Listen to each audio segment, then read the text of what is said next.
financial guru Susie Orman cuts right to the bottom line. You're a seriously rich woman. Could you lose your home to the mortgage meltdown? Is the stock market the smart place to stash your hard-earned cash? Will the credit crunch squeeze your retirement dreams and choke your kids' financial future? You ask, Susie's gonna answer. And then... Nice. How gorgeous is that? What's Cooking with Rachael Ray? Has multimedia superstardom changed America's kitchen sweetheart? Rachael Ray dishes and takes your calls next on Larry King Live.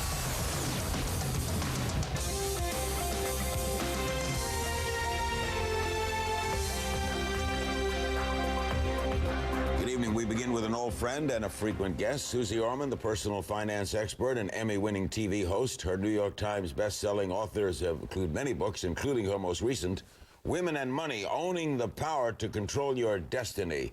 Always good to see you. We got lots of email questions for Susie tonight, King Cam questions as well. The big financial news is mortgage meltdown. How bad? Very bad. Seriously bad. Over the next 3-4 years, you're going to see over 2 million houses go into foreclosure. And I know that a lot of people on television go, oh, it's only 1% of this. It's not that big of a deal. It's a big deal when many, many people had the American dream, they bought a home, now they can't afford it, and now they're having to give up their homes. Why did it happen? It happened because people had this dream, and they thought everybody else was getting rich. I wanted to get rich. The establishment let them get mortgages that they really couldn't afford, and everybody wanted a profit, Larry, and it really melted down on them. So are you saying don't buy a home? No, I'm not saying don't buy a home. It's...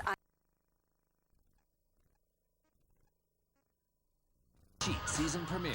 New York Times best-selling cookbook author, and as well as syndicating,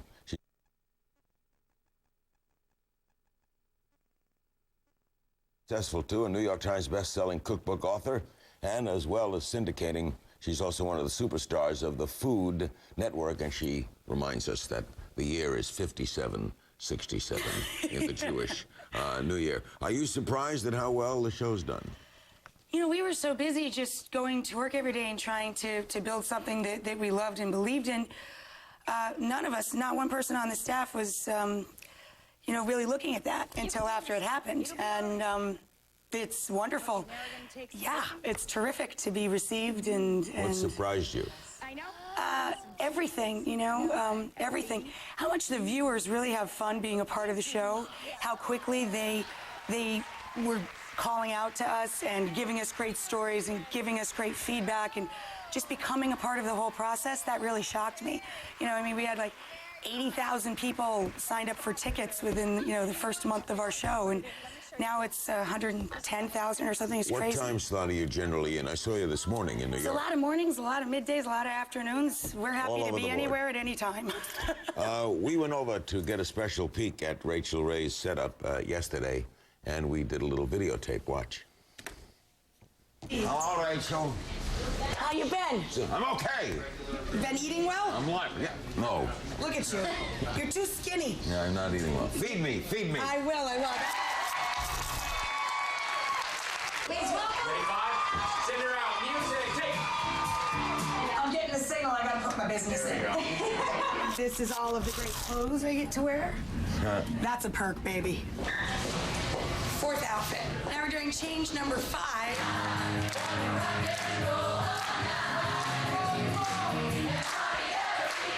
This is where we make all of the food for the green rooms. Do you always cook something new every day? Oh, my gravy, yes, of course, yeah. My gravy? Oh, my gravy. You know how you know this is a real home? It's got a real junk drawer, complete with takeout menus. This is fantastic. Isn't it terrific? It doesn't feel like a set. It really does feel like my home away from home, you know? I really love it here. Who designed that set? It's a fantastic Joe set. Stewart, an amazing, amazing guy. But I decorated. Never saw a blue refrigerator. I love it. Our Big Chill, it's called, and we're raising money for our Yummo organization by having everybody sign a duplicate of that fridge, so you can go online at Charity Folks and Yummo. That's right, you're on there. Now there's the downside of celebrity. You become a celebrity, a major figure, so therefore you're the subject of tabloids. I don't consider that a downside. I really don't. No?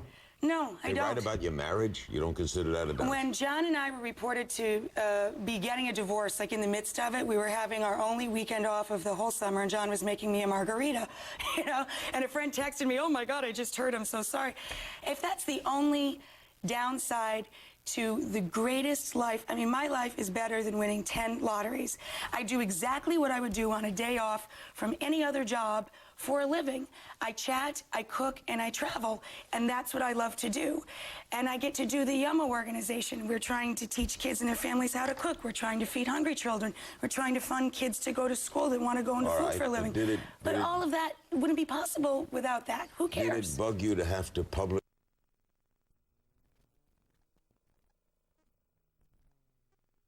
No, and I don't care. Wouldn't that boggle you? But you know what? I was a waitress, grew up in restaurants.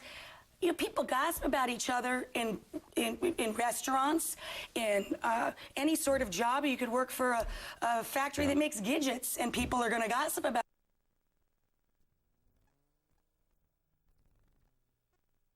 I mean, how ridiculous You let would a it be to cry tabloid about that? upset you. You look Weird. silly. You just look silly. There's so many things that are truly sad going on in the world. To waste your time and energy on that is just silly. Were you surprised, though, at it? Were you surprised that you I was shocked that became a anybody would celebrity? want to talk about me to that extent.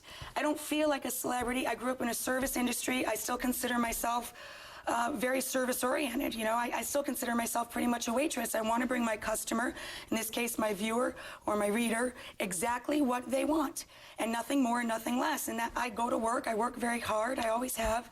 I don't feel very much different in my day-to-day life. And people don't treat me like a celebrity. When people come up to me and they come to the show, they laugh, they giggle, they give me a hug, they bump me on the shoulder, they swap recipes. They talk to me like I'm their next-door neighbor, not like I'm some famous person. I mean, so I don't really think I have the same experience as people that are truly celebrities. How many shows you do a day? Of the hour-long show, Yeah. 3 or the equivalent of. Yesterday, the day you were there, we taped from 5 different episodes in one day. You're doing one thing in one and one in another? Yeah, it depends on people's schedules. You know, we try and accommodate, and that's not just celebrities. Sometimes moms or dads, or today we had fat pets on. We care about the pets. You know, when can the pet come to the show? So we go in and out of a lot of different outfits, but usually it's the equivalent of about 3 shows a day. That's so we can still make room to do the Food Network shows, because that's my great love. Are you ever confused as to what show you're in? Not so much. I mean, they all now, really thankfully for me, feel like a home away from home. You know, we've done over 600 and something 30-minute meals, and I look forward to seeing the same group of people every day that I go there. Now on this show, we did 180 in our first season, and we're 20-something into our next season. I look forward to seeing all those people. So I know by looking at the faces of those around me where I am, but when I wake up in the morning, I can be confused. And especially during the summer when I have to do the travel show, some days, or I'm on book tour, I really don't know what city I'm in for a few hours. Did you go to, by the way, Oprah's party for Barack Obama? No, we were here working, but... Were you invited?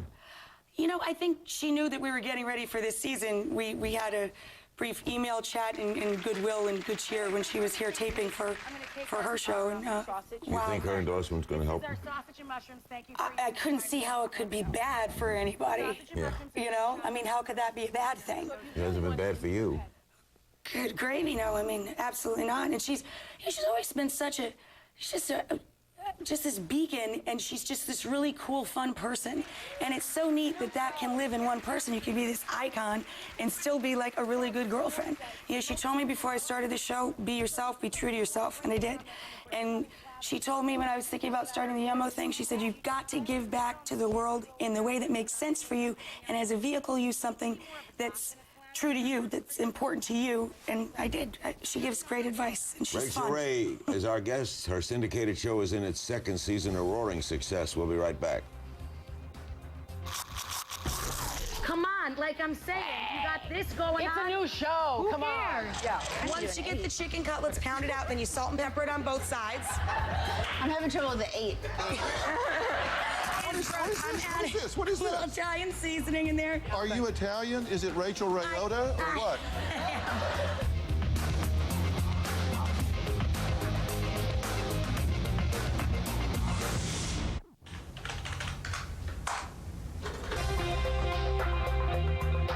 So it's season 2. Yay!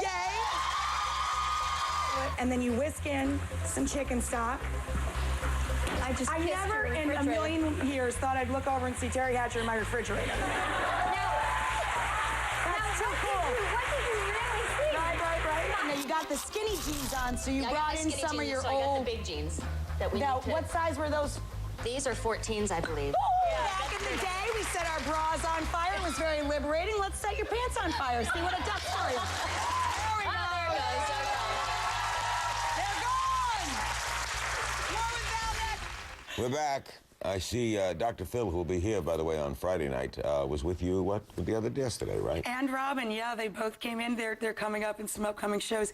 He's a great host, but man, isn't he a great guest? Great guest. Did he cook? He's just so much fun. He didn't cook this time. We got him out of the kitchen this time. He cooked last time. He's a very good eater, but not so much with the cook. Now, a guest who's been with us frequently came to you recently, Bill Clinton. What was that like? It was huge. That was the day we launched Yummo. The Yummo organization has three promises. Explain Yummo. You've mentioned it a few. It has three promises. We try and teach kids and their families how to cook healthy, fun, and affordable meals. And then we try and feed hungry American children to just get rid of hunger among American kids. And then we try and fund. We want to offer a scholarship program for kids in public schools so that they can go into what used to be vocational training. You know, they don't all have to go to chef school, but if somebody wants to be a dietitian or they want to work, you know, and running anything in the food-related industries, we're going to help them do that. So it's got three layers to it, and we partnered up with President Clinton's Alliance for a Healthier Generation, specifically on our cook level and our awareness level, to try and get kids really excited about making healthy food fun for them and get their families excited about it because it can be affordable and accessible. And the Alliance for a Healthier Generation, that's what they're trying to do, lower the childhood obesity rate and lower the diabetes rate. Great idea. But it lives and dies with the kids. The kids have to be psyched about it, you know? No one knows more about it than Clinton. And President Clinton is so On fabulous. childhood obesity, unbelievable. But he talks, when we had a number of young people there that day, and when he talks to a child with the same respect that he gives an adult or a dignitary, it's so wonderful to watch. He really connects, and that was so moving for us to have him partner with us on that. But you know what was most memorable that day? Was a mother who sat in the front row. She's a nighttime nurse. She works the night shift. Her husband, truck driver during the day. They have two teenage daughters. She knows she's a good mom. She knows the dad's a good dad. She's always felt like a bad mom in one way. She couldn't get her kids to eat vegetables or to eat a healthy diet. She felt this huge guilt about it. And we made this simple, easy meal that she could roll over into two other meals.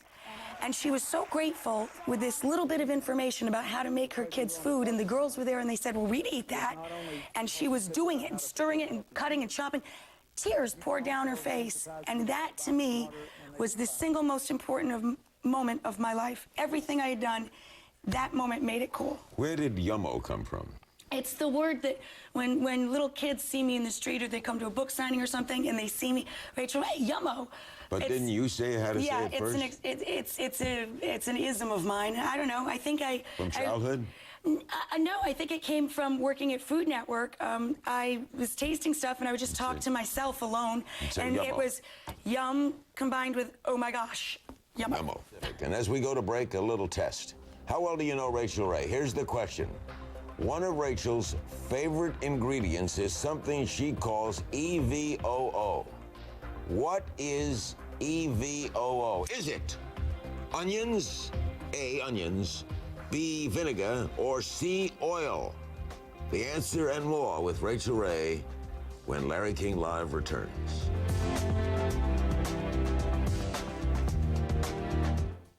Coming up on... Put a little EVOO in the bottom for the burgers. A little EVOO, and I'm gonna wipe the pan out and heat up a little bit more EVOO, because... Okay, A, vinegar, B, onions, C, oil. What is EVOO? Extra virgin olive oil. And why have you initialed it? Because for all of those years, and we continue on Food Network, I'm alone talking to my vegetables, and I just got tired of saying EVO, extra virgin olive oil, over and over and over. So I abbreviated it for myself and became EVOO. What is extra virgin olive oil? Does that mean How there's did ordinary? they check? I know, right? How would you there's know? ordinary virgin olive oil? It hasn't been filtered, but frankly, the EVOO that's in the grocery stores, it doesn't have a lot of stuff floating around in it, so you can come to a pretty high cooking temperature. And grocery store quality, I always say, just buy the cheapest, and that'll be fine to cook with. And is it healthy? Absolutely. Gives you a shiny coat, as we say. Let's take a call for Rachael Ray, New Bern, North Carolina. Hello. Hello. Hi, Rachel. Hi, honey. How are you? Good. I recently got married this Saturday. And Congratulations. I want to know, thank you very much. I want to know how you and John keep the fire in your relationship, regardless of what the tabloids say. Did you marry somebody you really like hanging out with? Is he your friend? I mean, seriously. I mean, that's the way you do it. You marry somebody that you're friends with, bigger than everything else. I mean, John, I fell in love with his look, you know, the first night I saw him. But I think the reason I married him is because he's a good friend, and you know, he doesn't mind eating dinner at 10 o'clock at night. I mean, we don't have all of the time I'm sure he would like us to have together, you know, downtime or alone time. He lives by the schedule that our life demands, and he makes it easy for me to come home and still have the life I want and need. I really have to go home at night and make dinner and chat and have a glass of wine, or I don't feel like I'm whole. I don't feel like I got anything out of my day. So John eats a little later than he'd like, and he sits up and chats with me. And, you know, my mom, too, she'll get up. Mom likes to go to bed. She's early bed, early rise. She'll get up literally in the middle of the night if I can't sleep or I've got a great recipe idea. And, you know, I just have this wonderful network behind me that really supports my pursuit of several jobs at once. And if you married somebody that you really love, he should be like breathing to you. You're a newlywed. It should be like breathing in and out. We have an email from Erica in Van Nuys, California. Rachel, how do you chop everything so finely? How can I learn to chop that?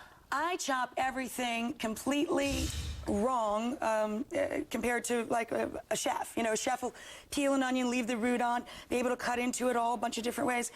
I hack it in half, make it flat so I can run through it quickly. And my onion hack is the way I can chop an onion quick.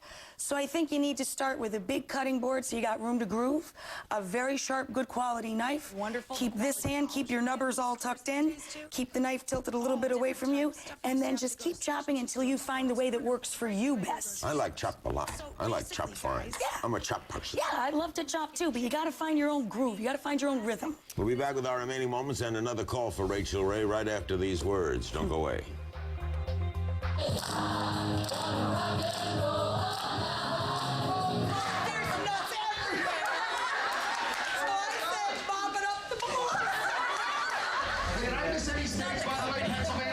We're taping probably the equivalent of 2.5, 3 shows today, so I'm gonna probably run you over, my friend. I'll be right back. It's the final day.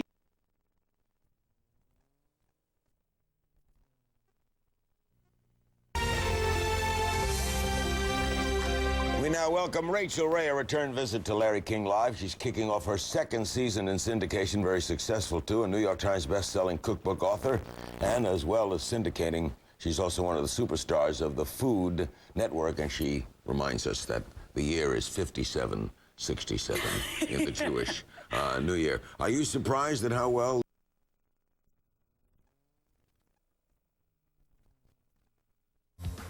Couple more things, Rach. You're searching for a new cooking star? This is so cool. I tell people all the time that my life is just this happy accident and that anybody could be a Rachael Ray. So that was the idea that we had. Let's turn somebody into their own Rachael Ray. So we asked America, you think you can cook? As long as you're not a pro chef, you can enter. You send us your tapes. We're going to take the top peeps and bring them in and let them cook. And we're going to give them a bunch of simple challenges. And the winner is going to get a page in the magazine, in the Everyday with Rachael Ray magazine, to share their recipes with the country, and they're going to get the What's for Dinner Tonight segment of my show. I'll be their sous chef. They could boss me around. And we're going to send them away to a cooking school vacation at the CIA school. So it's great. You told me during a break you can't make coffee. I'm not allowed to touch the coffee maker. Yeah, I'm bad with the coffee. Very, very bad. Doesn't come out right? It's too strong, it's too weak, I can never find the scoop, then I use tablespoons, I don't know how many tablespoons to the water. Sometimes I forget to put the water in, sometimes I put the water in and I forget to put the coffee in. My husband won't let me near the machine, my mom won't let me near it. I make terrible coffee. And you're a great cook, except you don't bake. I can't bake. I'm baking challenged. I tried to make my mom a cake once. It was a lemon cottage cake, it was called, out of the old, I think it was a Good Housekeeping cookbook or something. And it was my mother's favorite cake. And that's what I did for my mom for presents. I mean, kids don't have a lot of money, you know. You want to please them. I wanted to please my mommy, and I sifted 4 times, and the thing never rose. And I just cried and cried and cried, and it's been bad luck for me ever since. That is a specialty, you think, a lot of cooks? My sister's a wonderful, wonderful baker.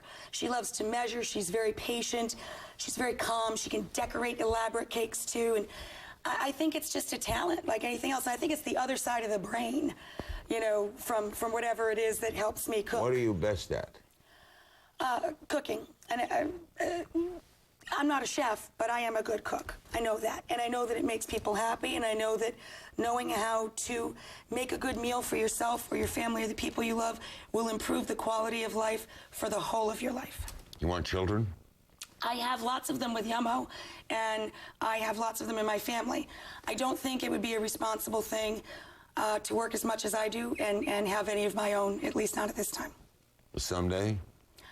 You know, I'm getting pretty old. I'm 39. I don't know. That clock's ticking pretty loud. I don't know. You know, you never say never, but I have no immediate plans or even future plans. And, you know, I don't feel that I'm unfulfilled in that area. I really love working with kids and being near them. I find them funny and introspective and just brilliant, and I love to feed them and listen to them. And so for me, through Yummo, I get to have lots of them. And you still get a kick out of going in and doing that thing every day? Love it. Free shows don't matter. Love it. Luckier than winning the lottery. Audience energy still beefs you up. Oh my God, the audience energy gives me so much energy. I think I scared people in the first season. Now I'm calming down some. I'm really losing the voice. I could tell. Do you consider yourself lucky? Hugely. One of the most fortunate people on the planet. Pretty scared if you go around again. What's going to happen to me next time? I must be in for it. I don't know. Well, you're a special delight. Thank you Always so great much. having you. Thank you. Rachael Ray, she's in her 2nd season. A big night tomorrow on CNN. At 9 o'clock Eastern, President Bush will address the nation, immediately followed by a very special edition of Larry. You can even sign up for our newsletter. There's no end to what you can do. It's all at cnn.com/Larry King.